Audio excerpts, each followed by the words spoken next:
Всім привіт! Завершили складання ось такого конвейера. Я вам розказував, що це був мій перший проект.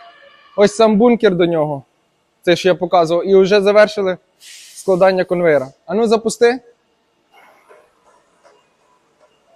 Ось так він у нас працює. Це був один з перших проєктів, які я тут розробляв. Створював кожної деталі 3D-модельку.